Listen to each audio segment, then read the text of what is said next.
آپ دیکھ رہے ہیں سیرت النبی انٹرنیشنل فورم قسط نمبر 106 بعثت نبوی صلی اللہ علیہ وآلہ وسلم سے قبل ترقی یافتہ ممالک کی گمراہیوں کا لرزہ خیز تذکرہ۔ مزید آگے بڑھنے سے قبل ہمارے چینل کو سبسکرائب کر لیجئے اور بیل آئیکن کو چھو لیجئے تاکہ آپ کو آنے والی ہر نئی ویڈیو کی اطلاع مل سکے۔ بتوں کے بارے میں کفار کا عقیدہ۔ الغرض ہر قبیلے کا اپنا اپنا خدا تھا جس کی وہ تعظیم کرتے اور اس کے سامنے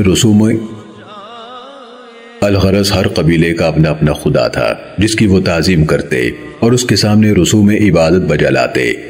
اس سلسلے میں گاہے بگاہے کئی ایسے واقعات رو پذیر ہوتے جن سے اگر ایک طرف ان بتوں کی بے بسی کا پردہ چاک ہوتا تو دوسری طرف ان کے پرستاروں کی عقیدت کا بھانڈا بھی چوراہے میں پھوٹ جاتا۔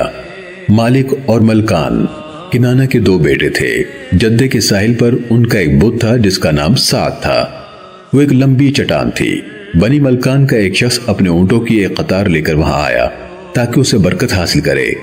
جب اس نے اپنے اونٹوں کو اس چٹان کے قریب کیا تو وہ چٹان ان جانوروں کے خون سے لت پت تھی جو اس کے لیے ذبح کیے گئے تھے۔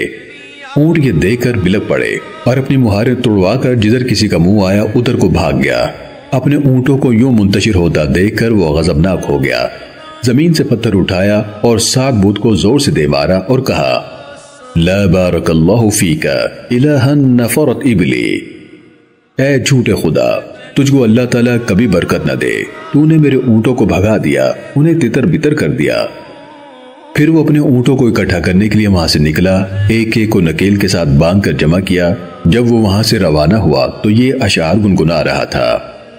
اتینا الی سعد لیجمع شملنا فشتنا سعد فلا نحن من سعد، ہم سعد بت کے پاس آئے کہ ہمارے پراگندہ شیرازے کو وہ منتظم اور مجتمع کر دے، الٹا سعد نے ہماری جمعیت کو تتر بتر کر دیا، ہمارا اب سعد سے کوئی تعلق نہیں۔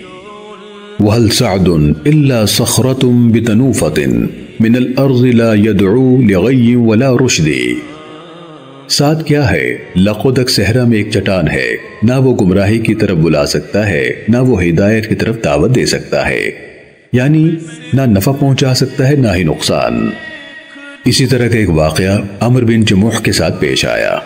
عمر بنی سلمہ قبیلے کا سردار تھا۔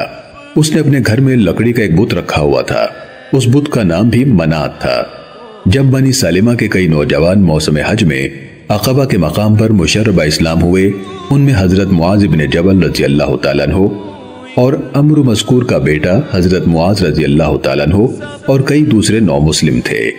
ان کا یہ معمول بن گیا کہ وہ عمر بن جموح کے بت کو رات کی تاریکی میں اٹھا کر لے جاتے، بنی سلمہ کے محلے میں کوڑا کرکٹ ڈالنے کے جو گڑے تھے ان میں جا کر پھینک دیتے۔ جب صبح ہوتی اور عمر کا بت اپنی جگہ پر اسے نظر نہ آتا تو کہتا تمہارا برا ہو، آج رات کس نے ہمارے خدا پر زیادتی کی ہے؟ پھر وہ اس کی تلاش میں نکلتا، کسی گڑے میں سر کے بل اوندھا پڑا ہوا وہ اسے مل جاتا تو وہ اسے اٹھا کر گھر لے آتا، اس کو دھوتا، صاف کرتا اور خوشبو سے اسے معطر کرتا، پھر کہتا اے میرے خدا اگر مجھے معلوم ہو جائے کہ تیرے ساتھ کس نے یہ بے ادبی کی ہے تو میں اس کو ذلیل و رسوا کر کے چھوڑوں۔ کئی راتوں تک ایسا ہی ہوتا رہا۔ پھر ایک دن وہ اپنی تلوار لے کر آیا اور اپنے بت کی گردن میں لٹکا دی اور اسے مخاطب کر کے بولا واللہ انی لا اعلم من یصنع بک ما ترى فإن كان فیک خیر فامتنع فهذا السیف معک، بخدا میں نہیں جانتا کہ تیرے ساتھ ہر شب کون یہ گستاخی کرتا ہے، اگر تجھ میں کوئی طاقت ہے تو اپنی حفاظت کر، میں اپنی تلوار تمہارے پاس چھوڑ کر جا رہا ہوں۔ وہ رات کو سو گیا۔ ان لوگوں نے تلوار سمیت اس کے بت کو وہاں سے اٹھا لیا، پھر ایک مرے ہوئے کتے کو ایک رسی لے کر اس کے ساتھ باندھ دیا، پھر ایک غیر آباد کنویں میں جہاں نجاستیں ڈالی جاتی تھی وہاں پھینک آئے۔ عمر صبح اٹھا، اپنے بت کے پاس گیا، وہ موجود نہ تھا۔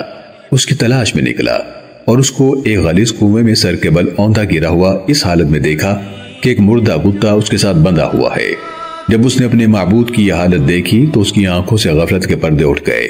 نوجوان مسلمانوں نے جب اس کو اس کے بے جان معبود کی بے بسی کی طرف متوجہ کیا تو اس نے کفر و شرک سے توبہ کی اور اسلام قبول کر لیا۔ اس وقت اس نے اپنے جذبات کا اظہار ان اشعار میں کیا واللہ لو کنت الہا لم تکن انت وکلب وسط بئر فی قرنا، بخدا اگر تو خدا ہوتا تو کتے کے ساتھ ایک رسی میں بندھا ہوا کنویں میں پڑا ہوا نہ ہوتا۔